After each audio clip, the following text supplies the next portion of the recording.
আজকে আমি ঝিঙের খোসা বাটা বানাবো। আজকে ঝিঙের খোসা বাটায় বাদামটা আমি দিয়ে দিয়েছি ভাজি। এবার ঝিঙের খোসাগুলি আমি দিয়ে দিলাম ভাজতে। খোসাটা সিদ্ধ করে নিয়েছিলাম, এবার আমি তেলে বাদামের সাথে ভেজে নিচ্ছি।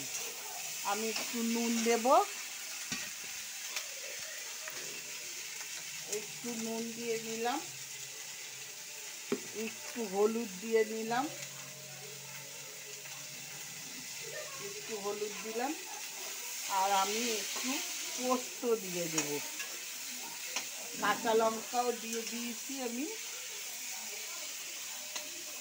পোস্তটা দিয়ে দিচ্ছি। এবার আমি ভেজে নেব। ভাজা হয়ে গেলে আমি মিক্সিতে বেটে নেব। ভেজে নিচ্ছি।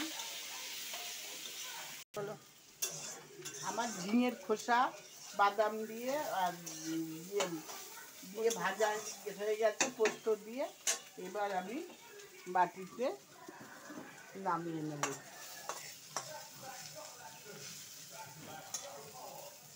বলো। হ্যালো বন্ধুরা, আমার ঝিঙের খোসা বাটাটা রেডি হয়ে গেছে। তোমরা এরকম করে বাড়িতে বানিয়ে খেও।